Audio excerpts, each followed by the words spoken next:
Bonjour et bienvenue sur Psy & Co. Je suis Jennifer Riera, psychologue pour enfants et adolescents et thérapeute familiale.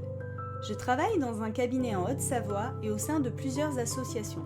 Je suis heureuse de partager avec vous ma passion pour mon métier en vous proposant des réflexions sur divers thèmes comme l'amour, l'amitié ou la famille, au travers de concepts issus des théories systémiques et intégratives, approches qui accompagnent ma pratique depuis plus de 10 ans et que j'illustrerai au travers d'histoires d'enfants et de familles extraordinaires. Mon objectif est de proposer une image de la psychologie plus originale, innovante et moderne, et faire, comme je le dis toujours, un pas de côté sur des sujets parfois difficiles. Merci pour votre écoute. Entre comportement, troubles, représentation et carte du monde. Dans ma pratique, vous l'aurez compris, j'accorde beaucoup d'importance à l'individu, certes, mais également au système qui gravite autour de lui. Mais pourquoi au juste ? En quoi l'analyse du système socio-familial m'aide à comprendre les comportements d'un enfant ou d'un adolescent ? Tout simplement parce que, de mon point de vue, les comportements d'une personne sont très souvent directement en lien avec les représentations que celle-ci a sur elle-même, sur les autres, et sur divers thèmes comme l'amour, l'amitié ou la parentalité. Mais d'où viennent ces représentations ? D'après les systémiciens, elles viendraient d'un niveau supérieur, inconscient, appelé la carte du monde. La carte du monde étant une synthèse de nos perceptions, notre vécu et nos valeurs induites par des expériences positives ou négatives vécues tout au long de la vie, dans lequel se mêlent également la culture, la religion, les mythes et bien évidemment l'histoire familiale. C'est cette carte du monde qui témoigne de notre appartenance à une lignée familiale sur plusieurs générations. Les représentations que cette carte du monde engendre sont une sorte de notice ou de lunette avec lequel nous regardons le monde et elles influenceraient directement nos comportements tout au long de notre vie. De ce fait, c'est donc parfois l'analyse de ces représentations qui peut nous aider à faire disparaître un comportement problème chez un membre de la famille, car le dit comportement aurait parfois comme fonction de venir répondre à une représentation construite durant l'enfance. Je vous propose de vous représenter ces 3 niveaux, avec au premier niveau le comportement, partie visible de l'iceberg, là où peut s'exprimer un symptôme, au-dessus un deuxième niveau moins conscient dans lequel on retrouve les représentations, lunettes avec lesquelles on regarde le monde, et enfin un troisième niveau, inconscient, qui est la carte du monde, terrain secret et parfois miné de notre histoire familiale, empreint de notre culture, nos valeurs, etc. Ce schéma théorique guide ma pratique auprès d'un enfant, d'un adolescent, d'un adulte ou d'un parent. Il me permet de mieux comprendre et appréhender un comportement. Par conséquent, avant de poser un quelconque diagnostic, je m'efforce de prendre le temps d'analyser ces 3 niveaux, de porter les lunettes de l'individu et de sa famille pour percevoir le monde à sa manière et ne pas être tenté de le déposséder de ce qu'il sait, pour lui imposer ce que je pense savoir avec mes lunettes à moi et ma propre carte du monde. Et surtout, pour ne pas tomber dans le piège de l'étiquette diagnostique posée trop tôt et qui a, à mon sens, des conséquences dramatiques pour l'avenir du jeune et de sa famille. Cette méthodologie de pensée fait appel à une approche intégrative, incluant de manière simultanée une approche comportementale et cognitive, premier niveau qui comporte le comportement, une approche systémique centrée sur les représentations, le second niveau, et enfin une approche plus analytique centrée sur une introspection de la personne sur elle-même et son histoire pour parvenir au niveau 3 qui est la carte du monde. Ces différentes approches en lien avec les différents niveaux sont à mon sens interdépendantes les unes des autres et j'avoue être fatiguée par les guerres de chapelle dont elles font l'objet avec l'idée qu'une serait plus pertinente et efficace que l'autre. Je ne suis pas tout à fait d'accord. Toutes les approches sont intéressantes et nécessaires pour comprendre l'individu dans sa globalité et faire la part des choses entre l'inné et l'acquis, c'est-à-dire ce qui est de l'ordre du dysfonctionnement étiologique ou de l'ordre de troubles inhérents à des facteurs psychologiques et environnementaux. En effet, comment ne pas prendre en compte l'histoire de vie d'un individu présentant des troubles tels qu'ils soient ? Comment ne pas prendre en compte la part génétique et organique d'un trouble ? Comment nier l'impact d'un trouble ou d'un handicap sur une famille tout entière ? Comment ne pas prendre en compte la souffrance d'un enfant agité ou présentant des troubles invalidants sous prétexte qu'il faut à tout prix trouver une cause originelle dans l'histoire familiale ? Comment laisser des théories pseudo-scientifiques culpabiliser les parents et enfermer des enfants dans des étiquettes pathologisantes ? Prenons l'exemple du trouble du comportement qui, je le rappelle, est un symptôme au même titre que la fièvre. J'observe avec une grande perplexité et une profonde inquiétude la vitesse avec laquelle les diagnostics de TDAH, trouble déficitaire de l'attention avec hyperactivité, ou de HPI, haut potentiel intellectuel, sont posés pour les enfants et ceux de plus en plus jeunes.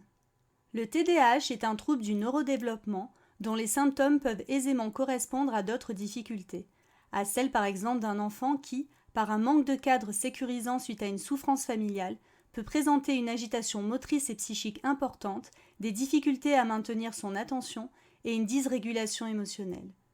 Mais qui de la poule ou de l'œuf est arrivé en premier ? Est-ce que le TDAH est inné chez l'enfant et entraîne une réorganisation familiale souffrante ?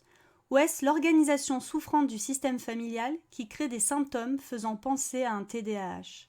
Pas simple d'y voir clair, d'où l'importance du diagnostic différentiel qui, je trouve, est parfois trop vite balayé. Mon inquiétude porte aussi sur le HPI, haut potentiel intellectuel, dont les diagnostics se multiplient et avec parfois des bilans cognitifs ne mettant en rien en lumière des compétences intellectuelles au-delà de 130. Ce qui est pourtant une exigence pour poser un tel diagnostic.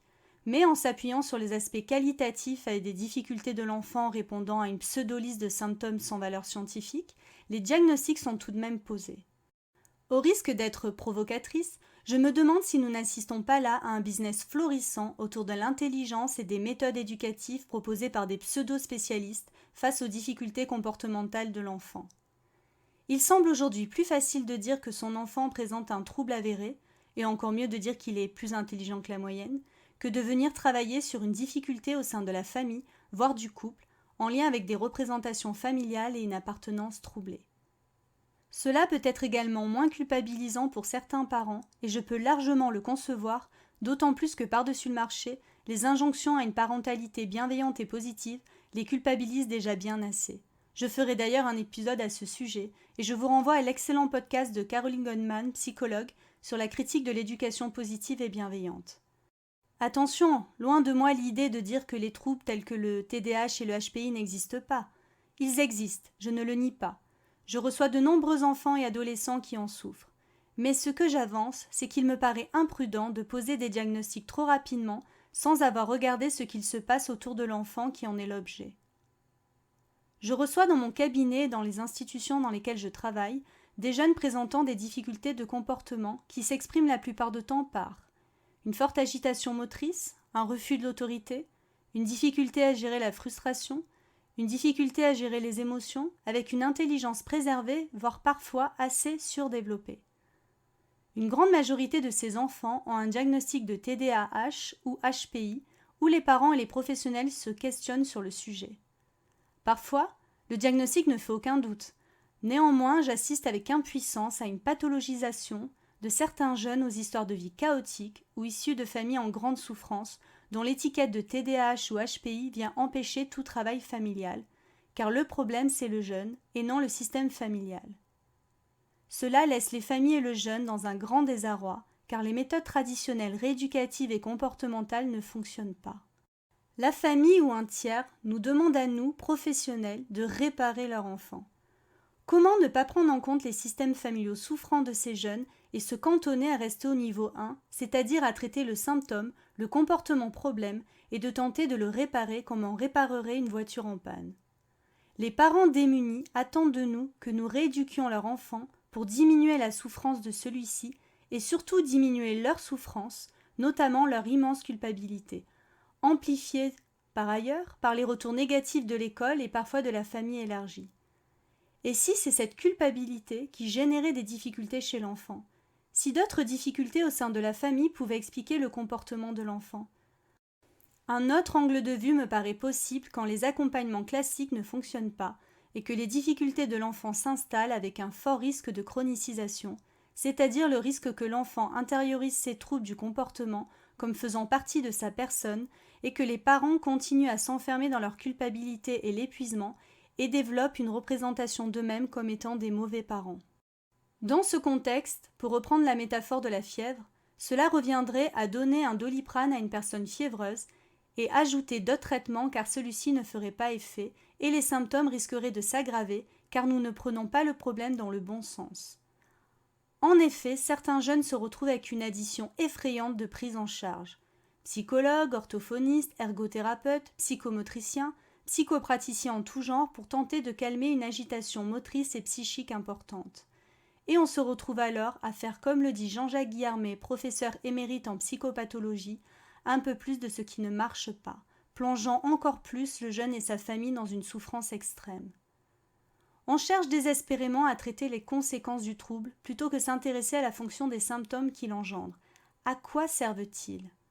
On continue à s'acharner sur le jeune en passant parfois par l'administration de traitements plus lourds les uns que les autres sans que rien ne bouge pour autant. Comme le dit Jean-Jacques Guillarmet, il pleut toujours sur les mouillés. Alors faut-il ne rien faire ? Bien sûr que non. Mais il est indispensable, à mon sens, de travailler à la fois sur le comportement et les symptômes du jeune avec des méthodes traditionnelles de remédiation, et donc de travailler au niveau 1, mais surtout de travailler avec la famille sur ses représentations, pour que la famille trouve elle-même les ressources et les solutions pour faire face aux problèmes en modifiant ces représentations qui engendrent le comportement problème du jeune. Si ce pourquoi le symptôme est présent n'existe plus, celui-ci cesse d'exister car il n'a plus de fonction systémique dans la famille. Dans le cas du TDAH, justement, il est proposé aux parents le PEHP, Programme d'entraînement aux habilités parentales, plus connu sous le nom de la méthode Barclay.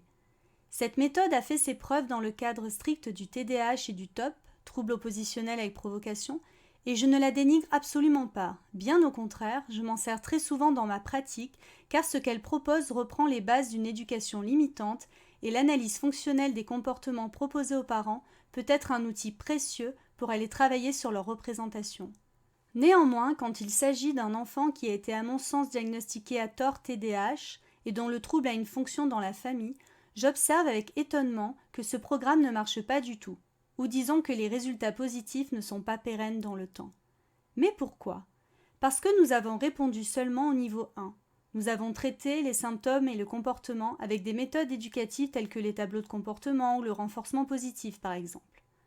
Le trouble de l'enfant ayant une fonction systémique dans la famille, si nous ne travaillons pas avec les parents sur leur représentation, alors sur le long terme rien ne bouge et les symptômes persistent voire s'aggravent car nous tapons sur le symptôme qui a une raison d'être et donc l'enfant résiste.